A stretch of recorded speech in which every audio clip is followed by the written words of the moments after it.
আসসালামু আলাইকুম। ওয়ালাইকুম আসসালাম। সকলের উপস্থিতি, আজ 14 এপ্রিল।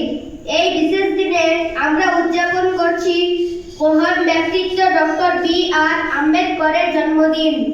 তিনি ছিলেন ভারতের সংবিধানের প্রধান নির্মাতা এবং একজন মহান সমাজ সংস্কারক।